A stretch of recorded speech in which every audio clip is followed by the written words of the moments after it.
The sound of a worn guitar case clicking open echoed through Kennel Row 14 at Sacramento Animal Shelter. The golden retriever in the corner pen suddenly stopped breathing. His ears shot straight up. And then something no one could believe happened. The dog began to scream. Before we continue, if you love dogs and stories about loyalty, hit that subscribe button and turn on notifications so you never miss these incredible stories. Now, back to Leo. The 60-pound dog wasn't barking, he was screaming, a sound shelter manager Michelle said she'd never heard in 23 years. Staff members rushed toward the kennel, terrified something was attacking him. But the young man holding the guitar case just stood there, knees buckling, tears streaming down his face.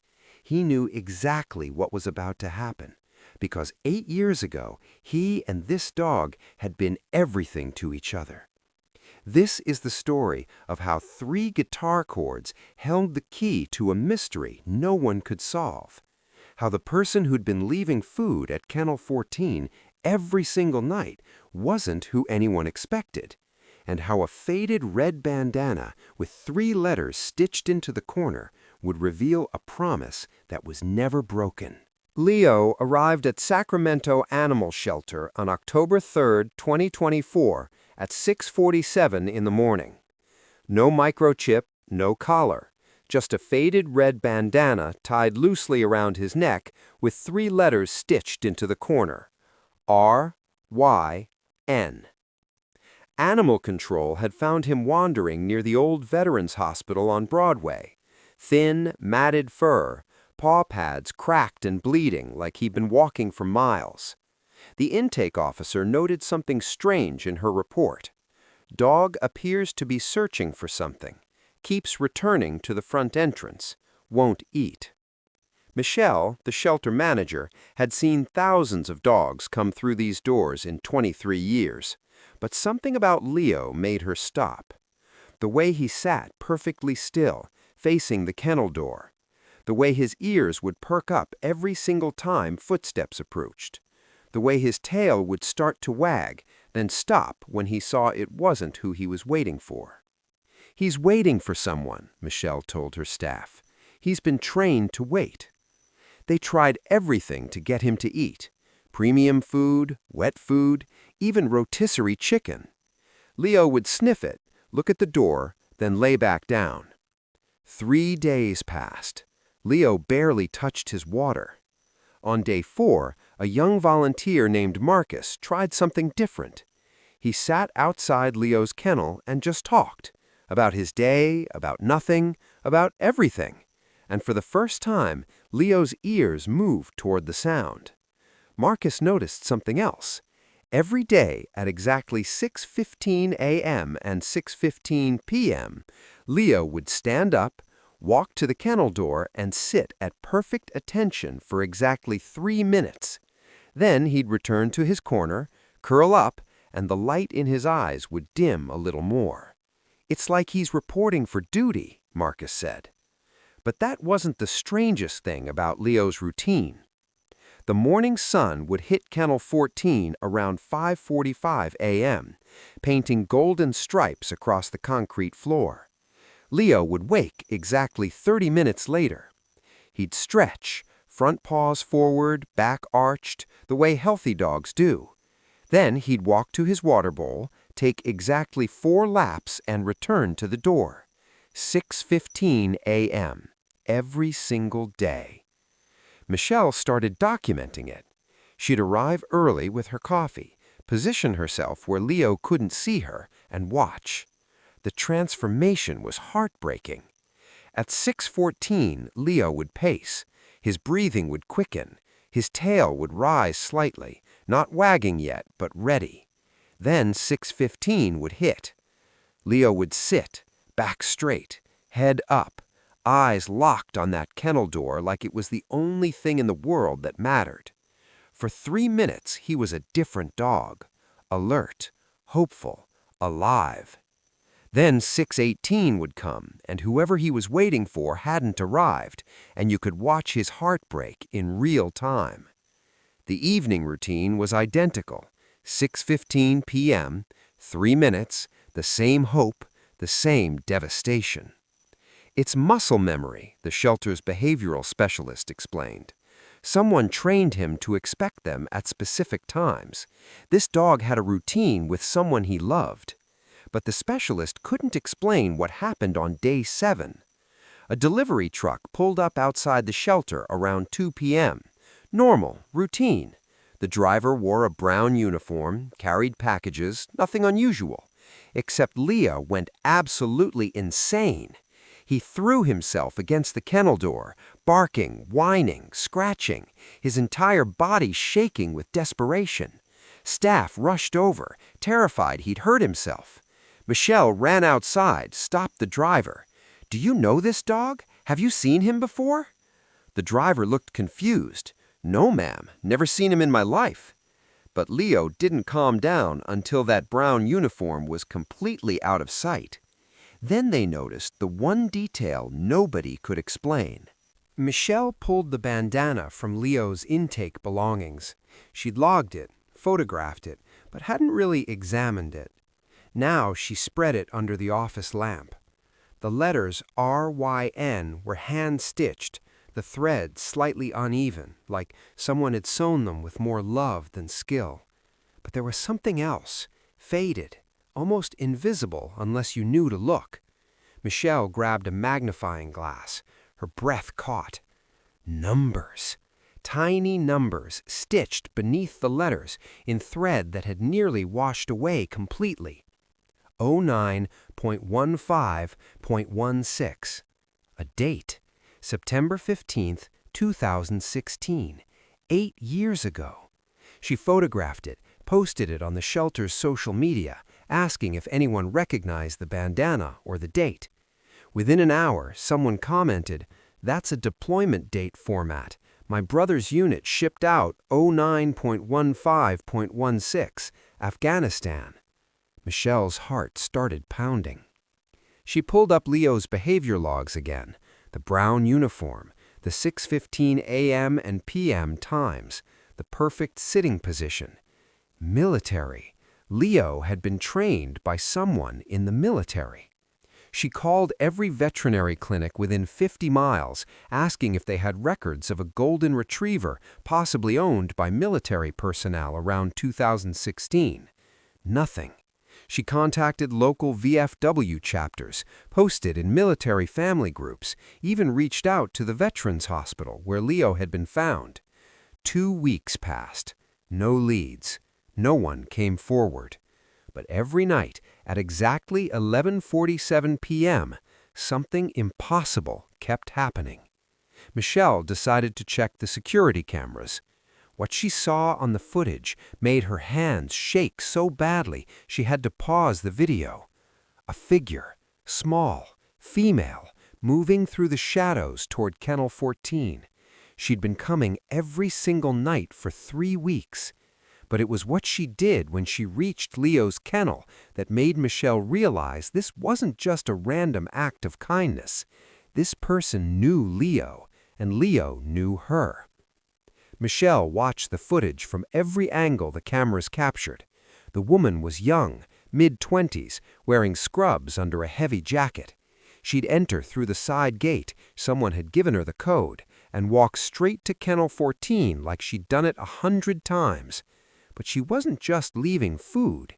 She'd sit on the concrete floor outside Leo's kennel for 20 minutes, sometimes longer. And Leo, who wouldn't approach anyone during the day, would press his entire body against the kennel bars, as close to her as the metal would allow. Michelle watched 3 weeks of footage in one night. Every visit, the woman would pull something from her bag, a shirt. She'd hold it against the kennel bars, and Leo would bury his nose in it, breathing deeply, his whole body shaking. On the October 18th footage, the woman was crying. Michelle turned up the audio. The quality was poor, but she could hear fragments. "I'm so sorry. I tried. I promised him. I failed you." Leo was making sounds Michelle had never heard him make, not barking, not whining, something between a whimper and a cry, like he was trying to talk back. The woman stayed for 40 minutes that night. Before she left, she whispered something directly to Leo. Michelle rewound it 5 times, increasing the volume as high as it would go. "He's coming back. I found him. He's coming back." Michelle made a decision. She stayed at the shelter the next night, waiting in her office with the lights off. 11:43 p.m. The side gate clicked open. Michelle waited until the woman was sitting at Leo's kennel, then quietly walked down the hall. "I'm not going to call the police," Michelle said softly, "but I need to know who you are." The woman jumped, spun around, face pale with fear. "Please, please don't ban me. He needs to know someone's still here. He needs to know he wasn't abandoned." Michelle moved closer, keeping her voice gentle. "What's your name?" The woman hesitated, then broke. "Lucy. My name is Lucy." "And how do you know Leo?" Lucy looked at the dog, tears streaming down her face. "He's my brother's dog. His name isn't Leo. It's supposed to be," her voice cracked, "his name is supposed to be Hero." What the camera showed made everyone go quiet. Lucy sat in Michelle's office, hands wrapped around a cup of coffee she wasn't drinking. "My brother, Ryan, enlisted in the Army right after high school," she began, voice barely above a whisper. "He got Leo, as a puppy in 2014. They were inseparable. Ryan trained him, not like a pet, like a partner. They'd run together every morning at 6:15. Ryan's deployment time was always 6:15, morning formation. Hero learned to wake up at that exact time." Michelle listened, everything clicking into place. "In September 2016, Ryan got emergency deployment orders, Afghanistan, 2 weeks' notice. He was 22 years old. Lucy's hands were shaking now. "He asked me to take Hero. I was 19, just started nursing school, living in a tiny apartment. I said yes anyway because Ryan was terrified. He made me promise, made me swear that I'd keep Hero safe until he came back. I tried. God, I tried so hard. But my landlord found out after 3 months, threatened to evict me. I was going to be homeless. I couldn't take care of myself, let alone a 70-pound dog." Michelle could see where this was going. "I found him what I thought was a good home, a family with kids, a big backyard. I told myself Ryan would understand, that it was temporary. Ryan came home 14 months later. First thing he asked was, 'Where's Hero?' I told him. He looked at me like I'd killed someone he loved." Lucy wiped her eyes, but the tears kept coming. "The family said they'd given Hero to their cousin. The cousin said they'd rehomed him to someone else. The trail went cold. Ryan searched for 3 years, put up flyers, drove to every shelter in Northern California. Nothing. It destroyed him. He started having nightmares, panic attacks, PTSD from deployment mixed with losing Hero. He shut down, stopped talking to me, stopped talking to everyone." Michelle felt her heart breaking. "Where is Ryan now?" "That's the thing," Lucy said, voice rising with desperation. "I found him. After 5 years of not speaking, I found him 2 months ago. He's in a veterans transition program in Sacramento, trying to get back on his feet. 3 weeks ago, I was scrolling through the shelters page for the 1,000th time, and I saw him. I saw Hero. Older, thinner, but I'd know those eyes anywhere." "Why didn't you just tell Ryan?" asked Michelle. Lucy's face crumpled. "Because what if Hero doesn't remember him? What if 8 years erased everything? Ryan barely survived losing him once. If Hero doesn't recognize him, it'll kill him. It'll actually kill him." Before Michelle could respond, an alarm started blaring through the shelter. A staff member burst into the office. "Michelle, Kennel 14, something's wrong." They ran. Leo was having a seizure, body convulsing on the kennel floor. But that wasn't the real reason everyone was scared. The emergency vet said Leo was suffering from severe stress-induced complications. His system was shutting down. He's been in survival mode so long, his system can't sustain it anymore, the vet explained. Without intervention, without something changing, he has maybe 2 weeks. Michelle made a decision that went against every protocol she'd ever followed. She looked at Lucy. "Call your brother, now." Lucy's face went white. "But what if he dies waiting?" Michelle interrupted. "What if Hero spent 8 years searching and we let him die 60 miles from Ryan because we were too scared to try?" Lucy pulled out her phone with shaking hands. The phone rang once, twice. "Lucy?" A man's voice, rough, guarded. "Lucy." Lucy could barely speak. "Ryan, I need you to come to Sacramento Animal Shelter right now. Don't ask questions. Just come, please." Silence. "Lucy, I can't do this. If this is another dead end." "It's not." Lucy was crying now. "Ryan, I swear on my life, it's not." Michelle took the phone. "Mr. Ryan, this is Michelle Chen, shelter manager. We have a golden retriever, approximately 8 to 10 years old, found near the Veterans Hospital, wearing a bandana with the letters RYN and a date, 09/15/16. The sound Ryan made wasn't words. It was something between a gasp and a sob. "I'm on my way," he choked out. Give me 20 minutes." Michelle had them move Leo to a private recovery room with a window facing the parking lot. She had one more question for Lucy. "The shirt you've been bringing, that's Ryan's?" Lucy nodded. "From before he deployed, Hero used to sleep on it every night." 19 minutes later, headlights swept across the parking lot. A beat-up Honda Civic screeched to a stop. The driver's door flew open. Michelle watched through the window as a young man stumbled out, and even from a distance she could see he was already crying. He had a guitar case in one hand. Lucy ran outside. Brother and sister stood in the parking lot, both sobbing, holding each other. Then Ryan pulled away, looked at the shelter building, and started walking. Michelle met him at the door. "Before you see him, you need to understand. He's sick. He's weak. He might not—" "Where is he?" Ryan's voice was barely human. Michelle led him down the hallway. Lucy followed, crying so hard she could barely walk. They stopped outside the recovery room. Through the window, they could see Leo, lying on a blanket, IV in his leg, breathing shallow. And that's when the dog did something that changed the story. Ryan just stared through the window, hand pressed against the glass. "That's him," he whispered. "That's my boy. That's Hero." Michelle had seen hundreds of reunions in her career. She'd seen joy, relief, love. She'd never seen someone look at a dog the way Ryan looked at Hero, like he was staring at the only thing that had ever mattered. "Can I go in?" Ryan asked, voice breaking. Michelle nodded, but slowly. "Let him come to you. Don't force it." Ryan set down the guitar case, wiped his face, and opened the door. The sound of the door opening made Hero's ear twitch, but he didn't lift his head. Ryan took 2 steps inside and stopped, dropping to his knees on the floor.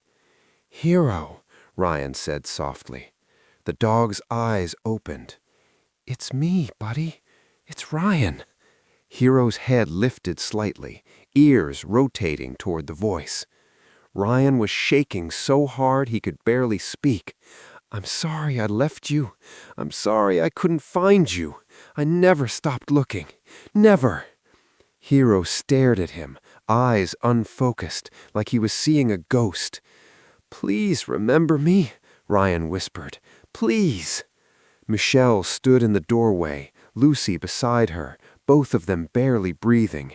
30 seconds passed. Hero didn't move. Ryan reached beside him for the guitar case. "I know you're tired. I know you're scared. But I brought something. Our song. Do you remember our song?" He pulled out an old acoustic guitar, scratched and faded, and positioned it on his lap. His fingers found the strings, and he began to play 3 chords, just 3, simple, repeating G, C, D, G, C, D. The same 3 chords he'd played every single morning before deployment time. The same 3 chords he'd played every single night before bed. Hero's ears shot straight up. Ryan kept playing, and then he started to sing, voice cracking. You are my sunshine, my only sunshine. Hero's entire body went rigid. You make me happy when skies are gray. The dog's legs started to shake, trying to stand, but too weak. You'll never know, dear, how much I love you. Hero's eyes locked onto Ryan's face, and some light that had been gone for 8 years, suddenly blazed back to life. Please don't take my sunshine away. Hero tried to stand, fell, tried again. Ryan kept playing, tears falling onto the guitar strings. Come on, buddy, come on. You remember. I know you remember. Hero got to his feet, swaying, IV line tugging, and took one unsteady step toward Ryan, then another. Then he stopped, just like he'd done 1,000 times before, looking at Ryan like he still wasn't sure this was real. Ryan set down the guitar and opened his arms. The waiting didn't end the way anyone expected. Hero took one more step, then another. Then he collapsed into Ryan's arms. The sound Hero made wasn't a bark or a whimper. It was a cry, a deep guttural sound that came from 8 years of waiting, 8 years of hoping, 8 years of broken promises finally being kept. Ryan wrapped his arms around Hero's body, burying his face in the dog's fur, and sobbed, I found you! I found you! I finally found you! Hero was shaking uncontrollably, pressing himself against Ryan like he was trying to crawl inside him, like he was terrified that if he let go for even a second, Ryan would disappear again. In the hallway, Lucy was on her knees, hands covering her mouth, crying so hard she couldn't breathe. Michelle had her arm around her, crying too. Ryan stepped back just enough to look at Hero's face. The dog was staring at him with those golden brown eyes, and for the first time in 8 years, Hero's tail was wagging.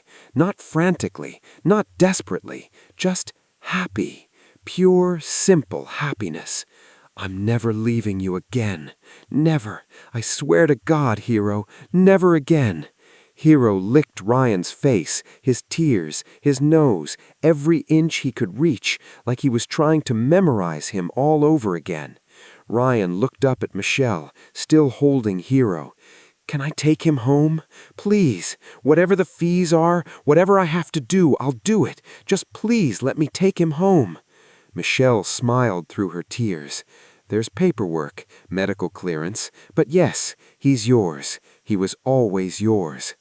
Lucy stepped into the room, and Hero's head turned toward Lucy. For a moment, Ryan tensed, but then Hero did something incredible. He pulled away from Ryan just long enough to walk to Lucy, press his head against her leg, and look up at her. Not with anger, with forgiveness. I'm sorry to you, Hero whispered. I'm so sorry. Hero licked her hand once, then walked back to Ryan and sat pressed against his side. That's where he belonged. That's where he'd always belonged. Ryan looked at his sister, and something in his face softened. We're okay, Luce. We're all okay now. Then they noticed something that made the story complete. 3 days later, Hero was medically cleared to leave the shelter. Ryan had spent every possible moment there, sleeping on the floor of Hero's room, playing guitar, just being present. And Hero had transformed. He ate, he drank, the light returned to his eyes. The vet said it was the fastest recovery from stress-induced illness she'd ever witnessed. He just needed a reason to live, she said, and you gave him that reason. On the morning Hero was scheduled to leave, Michelle found Ryan in the parking lot, staring at the shelter building. "Having second thoughts?" she asked gently. "No," Ryan said quickly. "God, no. I'm terrified I'm gonna mess this up, that I'm gonna let him down again." Michelle put a hand on his shoulder. "Ryan, you didn't let him down the first time. Life did. Circumstances did. But you never stopped looking, and Hero never stopped waiting. That's not failure. That's love." Ryan nodded, wiping his eyes. "You ready?" Michelle asked. "Yeah. Let's bring him home." They walked back inside. Hero was sitting in his kennel, tail wagging the moment he saw Ryan. Ryan clipped a new leash to Hero's collar, a collar he'd bought with a tag that read, "Hero, if found, return to Ryan, always." They walked down the hallway, past all the other kennels, past all the other dogs waiting for their people.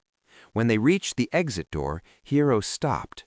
He looked back at the shelter, at Michelle, at Lucy, who had followed them out, and then he looked up at Ryan. Ryan knelt down, eye level with his dog. "It's okay, buddy. We're going home, together, for real this time."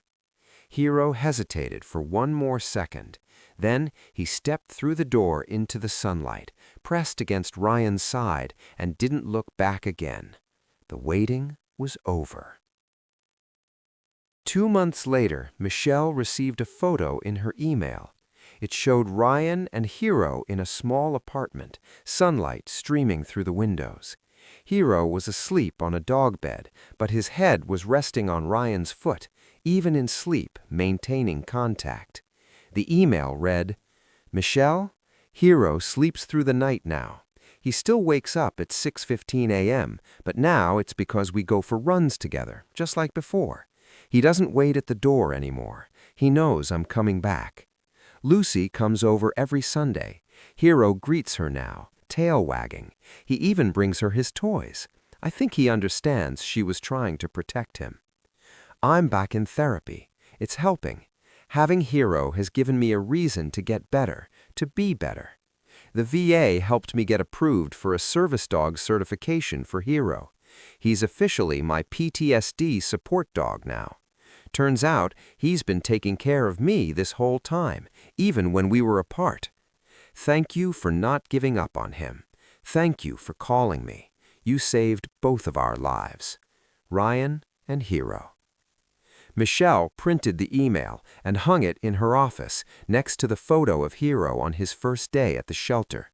The difference was staggering. Same dog, different eyes. These eyes were alive. Some bonds don't break. They bend. They stretch across time and distance and pain and loss. But they don't break. Hero waited 8 years, not because he was trained to, because he chose to. And Ryan searched 8 years, not because he had to, because love doesn't quit. This wasn't a story about a dog that was abandoned. This was a story about a dog that refused to give up hope, and a man who refused to stop looking, and a promise that, even broken into pieces, found a way to heal.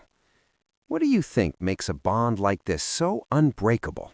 Is it the time spent together, the love shared, or something deeper we can't explain? Drop your thoughts in the comments, and if you've ever been reunited with someone you thought you'd lost forever, human or animal, share your story below.